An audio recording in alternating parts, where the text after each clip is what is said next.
नमस्कार, मैं हूं नवजोत रंधावा। 7 बजे 7 सवाल में आपका स्वागत है। महाकुंभ में पहुंची श्रद्धालु की भीड़ ने रिकॉर्ड तोड़ दिए, लेकिन बीती रात प्रयागराज में एक हादसा हो गया। कल आधी रात को संगम की तरफ जाते हुए श्रद्धालु की भीड़ की वजह से भगदड़ मच गई। ऐसे में हमारे आज के सातों सवाल महाकुंभ से ही जुड़े हुए होंगे और आज का हमारा सबसे पहला सवाल है, महाकुंभ में हादसे की वजह क्या थी? दरअसल मौनी अमावस्या को लेकर प्रयागराज में कल रात से ही श्रद्धालु की भारी भीड़ इकट्ठा हो गई थी।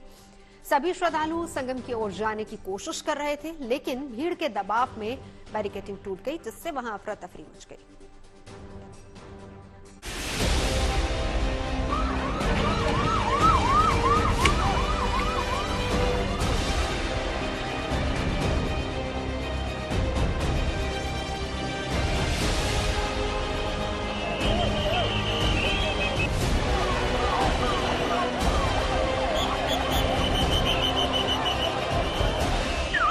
मंगलवार की रात महाकुंभ में हादसा। संगम नोस की तरफ जाते वक्त भगदड़, भारी भीड़ के दबाव से टूटी बैरिकेडिंग। हादसे के बाद एक्शन में आया प्रशासन। महाकुंभ में मौनी अमावस्या के अवसर पर होने वाले अमृत स्नान को लेकर कल शाम से ही बड़ी संख्या में श्रद्धालु प्रयागराज पहुंचने लगे थे। कल शाम से ही तीर्थ क्षेत्र में बड़ी संख्या में श्रद्धालु संगम नोस की ओर बढ़ रहे थे। रात में 10 बजे से ही संगम जाने के रास्ते में श्रद्धालुओं की भारी भीड़ इकट्ठा हो गई। सभी श्रद्धालु संगम पर स्नान करना चाहते थे। प्रशासन चाहता था कि श्रद्धालु स्नान कर आगे जाएं, लेकिन अमृत स्नान की वजह से श्रद्धालु वहां एकत्रित होते चले गए। 2 बजे के आसपास वहां पर भीड़ के दबाव से बैरिकेडिंग टूट गई, जिससे अचानक वहां भगदड़ मच गई। हम लोग नहा के निकले, उधर से धक्का दे, उधर से पूरा गेट खोल दे, दोनों पूरा पब्लिक इधर से खचा खचे भगा और इधर से पूरा ठेलम ठेले में सब गिर गए। हम लोग नहा के बाहर निकले और इधर से लगता है कि डबल गेट एक साथ खुल गया, इधर से पब्लिक ज्यादा गई। अचानक अफरा तफरी में कई लोग हड़बड़ाकर भागने लगे। इस दौड़ भाग में जो गिरा वो फिर लंबे समय तक उठ नहीं पाया। की घटना रही है कि एक चेंजिंग रूम के गेट से कुछ भीड़ टकराई और उससे वो गेट गिर पड़ा उनके ऊपर, जिससे पैनिक उत्पन्न हो गया। भीड़ लोगों को रौंदती रही और इस दौरान गिरने वाले लोग भीड़ की चपेट में आते रहे। जल्द ही श्रद्धालुओं की चीख पुकार और एम्बुलेंस के सायरन की आवाज पूरे कुंभ क्षेत्र में गूंजने लगी। संगम नोज पर भगदड़ हुई, लेकिन हम इस वक्त अस्पताल में हैं, जो केंद्रीय अस्पताल बना है, और लगातार यहाँ एक के बाद एक एम्बुलेंसेस आ रहे हैं। कई एम्बुलेंस से लोग घायल उतारे गए हैं और बकायदा उन्हें इस अस्पताल में लाया जा रहा है। अभी क्या एग्जैक्ट स्थिति है, क्या कोई कैजुअलिटी है या नहीं है, फिलहाल ये इसका कोई सरकारी आंकड़ा ना तो पुष्टि है, लेकिन कम से कम कई दर्जन एम्बुलेंस यहाँ पर आए हैं और उसमें लोगों को लाया गया है। हादसे के बाद प्रशासन तुरंत एक्शन में आया। घायलों को अस्पताल पहुंचाया गया और श्रद्धालुओं की भीड़ को नियंत्रित करने के लिए तत्काल उपाय किए गए। 10 करोड़ लोग इस मेला क्षेत्र में, इस प्रयागराज में मौजूद हैं और ब्रह्म मुहूर्त से लेकर सुबह 8:30 बजे तक 3.5 करोड़ लोग अगर एक जगह मौजूद हैं, तो वहां पर इस दबाव के असर की वजह से ये घटना घटी है। बीच रात में हुए इस हादसे के बाद प्रशासन से लेकर सरकार तक सक्रियता दिखाई देने लगी। मुख्यमंत्री योगी आदित्यनाथ ने अधिकारियों के साथ एक बड़ी मीटिंग की, तो वहीं पीएम मोदी ने भी सीएम योगी से 4 बार फोन पर बात की। उन्होंने राहत बचाव कार्यों के बारे में भी जानकारी ली। गृह मंत्री अमित शाह ने भी सीएम योगी से बात कर हादसे पर दुख जताया। संबोधन करने से पहले मैं महाकुंभ में जो दुखद हादसा हुआ है, उस हादसे में हमें कुछ पुण्यात्माओं को खोना पड़ा है। कई लोगों को चोटें भी आई हैं। मैं प्रभावित परिवारों के प्रति संवेदना व्यक्त करता हूं। हादसे के बाद अखाड़ा परिषद ने शाही स्नान टालने का ऐलान किया। हालांकि स्थिति के काबू में आने के बाद साधु संतों ने सादगी के साथ अमृत स्नान किया। जो कुंभ है इसका पारमार्थिक अर्थ बहुत ऊंचा है और इसलिए हम आज हमारे जोना पीठाधीश्वर जी की सन्निधि में यहाँ पर स्नान करते हुए सारे राष्ट्र के और विश्व के कल्याण के लिए प्रार्थना के साथ आज हमने बहुत ही सांकेतिक रूप में ये स्नान किया है, क्योंकि एक बड़ी दुखद घटना होगी, इसलिए इसको महोत्सव का रूप नहीं दिया है, इसको एक अनुष्ठान के रूप में संपन्न किया है। हादसे के बाद प्रशासन ने श्रद्धालुओं से अपील की कि वो संगम नोज पर जाने से बचें और जिस घाट पर हों वहीं स्नान कर लें। फिलहाल प्रयागराज में स्थिति सामान्य है और अब तक महाकुंभ में करोड़ों श्रद्धालु आस्था की डुबकी लगा चुके हैं और ये सिलसिला अब भी लगातार जारी है। प्रयागराज से कुमार अभिषेक और आशीष श्रीवास्तव के साथ bureau report, good news today. इस हादसे में प्रशासन से 30 लोगों के मारे जाने की पुष्टि की गई है और 60 लोग जख्मी हुए हैं, जिनका अस्पतालों में इलाज चल रहा है। मौनी अमावस्या का मुख्य स्नान पर्व था 29 जनवरी 2025 को। इसमें ब्रह्म मुहूर्त से पूर्व प्रातः 1 बजे से 2 बजे के मध्य बेला क्षेत्र में अखाड़ा मार्ग पर भारी भीड़ का दबाव बना और इस भीड़ के दबाव के कारण दूसरी ओर के बैरिकेड्स टूट गए और भीड़ के लोग बैरिकेड्स बांधकर दूसरी तरफ ब्रह्म मुहूर्त के स्नान का इंतजार कर रहे श्रद्धालुओं को कुचलना शुरू कर दिया। यद्यपि प्रशासन ने तत्काल राहत और बचाव कार्य करते हुए ग्रीन कॉरिडोर बनाया और एम्बुलेंस के माध्यम से लगभग 90 घायलों को अस्पताल तक पहुंचाया, परंतु इसमें से दुर्भाग्यपूर्ण तरीके से 30 श्रद्धालुओं की दुखद मृत्यु हो गई है। इनमें से 25 की पहचान हो चुकी है और शेष की शिनाख्त की जानी बाकी है। आधी रात को हुए हादसे के बाद वहां पर कुछ देर के लिए अफरा तफरी का माहौल बन गया। तड़के स्थिति ऐसी बन गई कि अखाड़ों ने अपना अमृत स्नान टालने का ऐलान कर दिया, लेकिन प्रशासन की सक्रियता के बाद वहां के हालात पर नियंत्रण पा लिया गया। ऐसे में हमारा आज का दूसरा सवाल भी इसी से जुड़ा हुआ है कि हादसे के बाद कैसे काबू में आए वहां के हालात। इस हादसे के बाद लखनऊ से लेकर दिल्ली तक पूरा तंत्र सक्रिय हो गया। मुख्यमंत्री योगी आदित्यनाथ ने खुद मोर्चा संभाला, जिसके बाद हालात पर काबू पाया जा सका।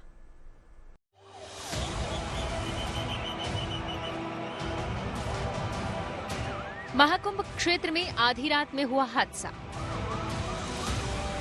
भीड़ का दबाव बढ़ने से मची अफरा तफरी। एक्शन में आया प्रशासन, काबू में हालात। पहले टाला, फिर अखाड़ों ने किया अमृत स्नान। मौनी अमावस्या को लेकर प्रयागराज में कल से ही करोड़ों श्रद्धालु एकत्रित हो गए थे। ऐसे में प्रशासन के सामने चुनौती थी कि वो शांतिपूर्ण तरीके से सभी श्रद्धालुओं का स्नान संपन्न कराए। बढ़ती भीड़ को देखते हुए कल शाम में ही पुलिस अधिकारियों ने लोगों से अपील करनी शुरू कर दी थी कि वो मौनी अमावस्या के मुहूर्त के शुरू होने के साथ ही स्नान शुरू कर दें। करोड़ों की संख्या में दर्शनार्थी आए हुए हैं, स्नानार्थी आए हुए हैं, जो कि मां गंगा मैया का स्नान करेंगे। आप लोगों को जल्दी जल्दी स्नान करके उन्हें भी सकुशल स्नान का मौका देना चाहिए। इसीलिए आप घाटों पे रात को ना सोएं, स्नान करें और जल्दी जल्दी निकलते रहें घाटों से।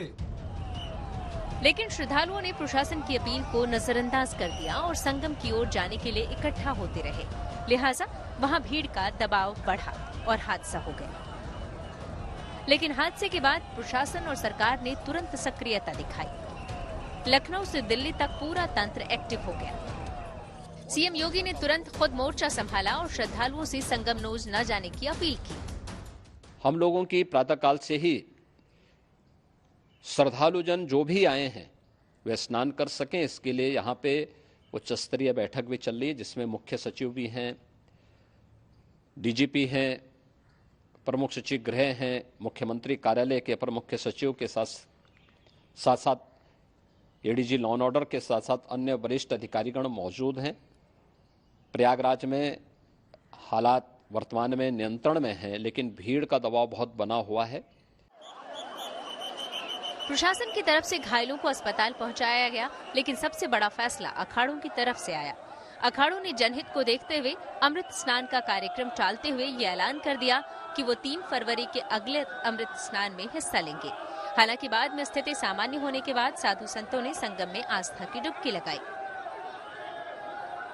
मुख्यमंत्री योगी आदित्यनाथ ने भी अखाड़ा के और अखिल भारतीय अखाड़ा परिषद के प्रतिनिधियों से फोन पर बात की और उनसे ये आग्रह किया कि जो परंपरा चल रही सनातन परंपरा है मौनी अमावस्या पर अमृत स्नान की, उसे बरकरार रखा जाए। इसके बाद अखाड़े आए। हालांकि आयोजन थोड़ा फीका जरूर रहा क्योंकि सभी अखाड़ों के संत महंतों के मन में थोड़ी सी इस बात को लेकर विषाद था, इस बात को लेकर उनका हृदय कचोट रहा था कि आज जो हादसा हुआ है वो दुर्भाग्यपूर्ण था। लेकिन चूंकि परंपरा को निभाना है, लिहाजा उन्होंने परंपरा को निभाते हुए अधिकतर अखाड़ों ने पैदल ही संगम तक की यात्रा की। प्रयागराज में जुटी भारी भीड़ को देखते हुए प्रयागराज से सटे जिलों से लोगों की जिले में एंट्री कुछ समय के लिए बंद कर दी गई। वहीं प्रयागराज रेलवे स्टेशन पर भारी भीड़ को देखते हुए भी खास इंतजाम किए गए। कई जगहों पे जो ट्रेन है उन्हें फिलहाल रोका गया है। जो हमारी जानकारी है कि इतना दबाव बन गया है कि थोड़ा पहले कहीं प्रयागराज के पहले कहीं चारों तरफ से आने वाली ट्रेनों को कहीं कहीं थोड़ी थोड़ी देर के लिए रोका जा रहा है ताकि जो भीड़ है वो थोड़ी रिलीज हो, उसके बाद और श्रद्धालु प्रवेश करें, एंटर करें। हादसे के बाद भी श्रद्धालुओं के उत्साह में जरा भी कमी नहीं आई। यहाँ पर लगातार श्रद्धालु आस्था की डुबकी लगाते रहे। आज महा स्नान का इस शुभ अवसर पर मुझे यहाँ गुरु स्वामी अवधेशानंद जी के साथ स्नान करने का अवसर मिला। ये मेरा सौभाग्य है। महाकुंभ में करोड़ों की जुटी भीड़ के बीच हादसे में श्रद्धालुओं की जान चली गई, लेकिन अगर समय पर प्रशासन ने एक्शन नहीं लिया होता तो मौत का आंकड़ा और बढ़ सकता था। कुल मिलाकर आज की शुरुआत भले दुर्भाग्यपूर्ण रही, लेकिन बाद में सारी चीजें सुचारू रूप से होती गईं और यही कहते हैं कि समय सबसे बड़ा मरहम है, सबसे बड़ा हीलर है जो बड़े बड़े जख्म भर देता है। कैमरामैन संजय समीर के साथ Sanjay Sharma, good news today के लिए तीर्थराज प्रयाग से। जिस समय हादसा हुआ उस समय श्रद्धालुओं की भीड़ लगातार कुंभ क्षेत्र में पहुंच रही थी। ऐसे में हादसे के बाद अधिकारियों के हाथ पांव फूलने लगे, लेकिन ऐसे मुश्किल मौके पर प्रशासनिक अधिकारियों ने धैर्य का परिचय दिया। ऐसे में आज का तीसरा सवाल इसी से जुड़ा हुआ है। सवाल यह है कि हादसे के बाद हालात काबू करने में प्रशासन की भूमिका कैसी थी, बता रहे प्रयागराज में मौजूद हमारे संवाददाता संजय शर्मा। रात 2 बजे के करीब ये हादसा हुआ, लेकिन इसके बाद जल्दी ही भीड़ पर काबू पा लिया गया। काबू इसलिए क्योंकि भीड़ को डाइवर्ट करना और उन्हें डायरेक्ट करना, उन्हें इंगेज करना, उसमें प्रशासन लग गया। प्रशासन सारी रात ये मान लीजिए कि एक पैर पर खड़ा रहा और उन्होंने तमाम पूरी भीड़ को, चूंकि हम भी भीड़ में कई देर तक फंस गए थे, लगभग 2 घंटे हम भीड़ में फंसे रहे और 50 मीटर भी नहीं चल पाए। भीड़ का प्रेशर इतना ज्यादा था कि उस समय लगा कि शायद बचें या ना बचें, लेकिन इसके बावजूद थोड़ी देर में प्रशासन की तरफ से आईटीबीपी के जवान, उत्तर प्रदेश पुलिस, ये सारे लोग वहां आए और उनका ये कहना था, लोगों को सांत्वना दी कि आप लोग थोड़ा धैर्य रखिए, आप लोगों को जल्दी ही यहाँ से दूसरा रास्ता खोला जा रहा है। और फिर ये रास्ता जो बंद था, जिस रास्ते पर मैं खड़ा हूँ, ये रास्ता पिछले कई दिनों से बंद था और उस रास्ते पर लोगों को खोला गया, वहां से उनको पॉन्टून पुल के जरिए बाहर भेजा गया। इसके साथ ही जो अखाड़ों के संत महात्माओं के लिए जो कॉरिडोर बनाए गए थे उसमें भी लोगों को डाइवर्ट किया गया और इसके साथ ही कुछ देर बाद यानी 1-2 घंटे बाद भीड़ को नियमित कर दिया गया। भीड़ अगर हम कहें तो भीड़ पूरी तरह से नॉर्मल हो गया सारा मामला और उसके बाद अमृत स्नान संभव हो पाया। रात में हादसे के बाद सबसे बड़ी चुनौती अखाड़ों के स्नान की थी। ऐसे में अधिकारियों के सामने अखाड़ों के शांतिपूर्ण स्नान को पूरा कराने की बड़ी जिम्मेदारी थी, लेकिन उस समय अधिकारियों ने राहत की सांस ली जब अखाड़ों ने खुद ही जनहित को देखते हुए अमृत स्नान को टालने की पहल कर दी। ऐसे में हमारा आज का चौथा सवाल भी यही है कि अखाड़ों के स्नान टालने का फैसला प्रशासन के लिए कितना मददगार बना। जूना अखाड़े के महामंडलेश्वर अवधेशानंद गिरी ने अखाड़े के इस निर्णय के पीछे के मकसद को भी बताया है। अखाड़ा परिषद और सभी पूज्य संतों ने मिलकर ये निर्णय लिया कि हम अमृत स्नान, जिसे पहले शाही स्नान कहते थे, उसकी शोभा यात्राएं नहीं निकालेंगे। हमने इस प्रकार का निर्णय लिया कि किसी प्रकार का बैंड बाजा और मंगल घोष करते हुए हम नहीं जाएंगे और हमने सभी ने ये निश्चय किया कि जहाँ गंगा के तट पर हम स्वतः स्वतंत्र स्नान करेंगे। तो आज हमने शोभा यात्रा अथवा अमृत स्नान की यात्रा भी स्थगित की है। उनके लिए जो पीड़ित हैं, उन घायलों के लिए और हमारी सहानुभूति है उनके साथ। सशक्त बने मेरा देश, समर्थ बने मेरा देश, इसके लिए भारत की कालजयी सनातन संस्कृति के ये मुख्य स्नान पर मैं सभी के लिए मंगल कामनाएं करता हूं। कुंभ में करोड़ों की भीड़ इकट्ठा है। हर दिन भीड़ रिकॉर्ड तोड़ रही है, लेकिन इसी भीड़ के बीच कल रात एक हादसा हो गया। हालांकि ये पहली बार नहीं कि जब कुंभ में हादसा हुआ हो। हमारा 5वां सवाल भी यही है, कुंभ में इससे पहले कब कब हुआ है हादसा? कुंभ मेले के इतिहास में भारी भीड़ की वजह से अफरा तफरी और भगदड़ का इतिहास पुराना है। साल 1954 आजादी के बाद पहली बार प्रयागराज में कुंभ आयोजित किया गया था, जहां पर 3 फरवरी 1954 को कुंभ मेले में मौनी अमावस्या के पावन अवसर पर पवित्र स्नान करने के लिए उमड़े श्रद्धालुओं में भगदड़ मच गई। इस दौरान लगभग 800 लोगों ने अपनी जान गंवाई। इसके बाद साल 1986 में हरिद्वार में कुंभ मेला लगा और 14 अप्रैल 1986 को मेले में यूपी के तत्कालीन मुख्यमंत्री वीर बहादुर सिंह, कई राज्यों के मुख्यमंत्री और सांसदों के साथ हरिद्वार पहुंचे, जिसके कारण आम लोगों की भीड़ को तट पर पहुंचने से रोका गया। इससे भीड़ बेकाबू हो गई और भगदड़ मच गई, जिसमें करीब 200 लोगों की जान चली गई। इसके बाद साल 2003 में नासिक कुंभ में हादसा हुआ। नासिक में आयोजित कुंभ मेले के दौरान एक भयानक भगदड़ मच गई, जिसमें 39 तीर्थ यात्रियों की जान चली गई। और फिर 2010 में हरिद्वार कुंभ मेले में शाही स्नान के दौरान साधुओं और श्रद्धालुओं के बीच झड़प हो गई, जिसके बाद भगदड़ में 7 लोगों की मौत हो गई और 15 लोग घायल हो गए।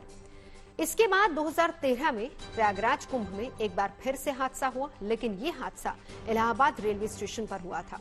इलाहाबाद रेलवे स्टेशन पर एक फुटओवर ब्रिज पर रेलिंग गिरने के बाद भगदड़ मची, जिसमें 42 लोगों की मौत हो गई। जैसे कि उम्मीद थी, उसी के मुताबिक महाकुंभ में हादसे के बाद सियासी आरोप प्रत्यारोप का खेल शुरू हो गया। विपक्षी दलों ने महाकुंभ के इंतजाम को लेकर सरकार को घेरना शुरू कर दिया। ऐसे में आज का छठा सवाल भी यही है कि महाकुंभ में भगदड़ पर सियासत में कितनी हलचल। तो आइए हम आपको सुनाते हैं इस मामले पर क्या है सियासी दलों की सुर। श्रद्धालु अब नहीं रहे दुनिया में, उनके प्रति मैं श्रद्धांजलि अर्पित करता हूँ। इस अवसर पर एक अनुरोध भी करता हूँ प्रदेश सरकार से कि जो श्रद्धालु अपनी जान से हाथ धो बैठे हैं, पवित्र उद्देश्य से गए थे, उन्हें कम से कम 1 करोड़ रुपए उनके परिजनों को मुआवजे के रूप में गंभीर रूप से उनको सर्वोत्तम उपचार उपलब्ध कराया जाए प्रयागराज में या जहां भी उपलब्ध। अखिलेश यादव जी खुद प्रदेश के मुखिया रहे और प्रदेश की पुलिस और प्रशासन को हम किसी भी स्तर पर नीचा दिखाने का काम नहीं कर सकते हैं। प्रदेश की पुलिस और प्रशासन आज प्रदेश हित सुशासन पर काम कर रहा। आस्था पर कोई सवाल करने से पहले राहुल गांधी अपने नाना के प्रधानमंत्री रहते समय 1000 से अधिक लोगों की मृत्यु के जिम्मेदार थे। कल रात में महाकुंभ में भले ही हादसा हो गया, लेकिन श्रद्धालुओं के उत्साह में कोई कमी नहीं आई है। श्रद्धालुओं का कुंभ में बदस्तूर आना जारी है। आंकड़ों के मुताबिक 13 तारीख से शुरू हुए इस महाकुंभ में अब तक 25 करोड़ से ज्यादा लोग संगम में आस्था की डुबकी लगा चुके हैं। और आज का 7वां सवाल और आखिरी सवाल यही है कि महाकुंभ में हादसे पर भारी पड़ी आस्था। आज मौनी अमावस्या और मौनी अमावस्या पर महाकुंभ में श्रद्धालुओं की आस्था, उत्साह और उमंग देखते ही बन रहा है।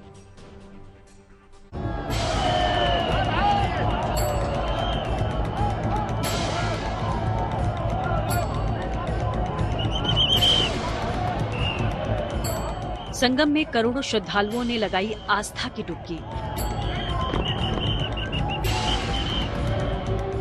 महाकुंभ में सादगी से निकली अखाड़ों की सवारी।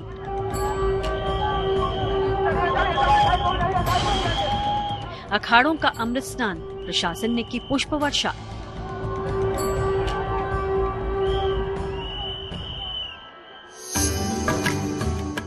महाकुंभ के दूसरे अमृत स्नान में भले ही थोड़ी देरी हुई हो, लेकिन जब अखाड़े संगम तट पर पहुंचे तो नजारा देखने लायक था।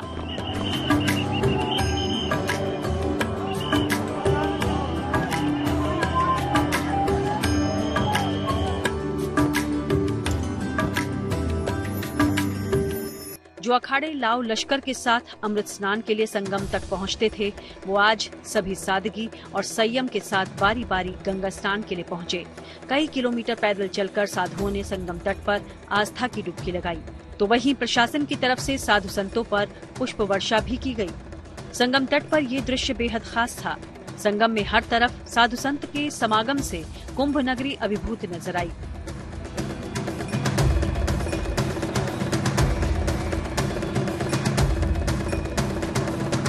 वो पैदल ही चलते हुए आ रहे हैं। मुझे लग रहा है इसीलिए इतनी देर हुई है कि उन्होंने कोई वाहन इस्तेमाल नहीं किया है, और जितने संत हैं उनसे कहीं ज्यादा सुरक्षा बलों के जवान उनके साथ चल रहे हैं। आगे आगे ध्वजाएं दिखाई दे रही हैं, और उतने रथों से, वाहनों से, घोड़ों से, हाथियों से आगे आगे जो नागा सन्यासी तो दिखाई पड़ रहे हैं थोड़े थोड़े, लेकिन पुलिस के, माउंटेड पुलिस, उनके घोड़े साथ चल रहे हैं।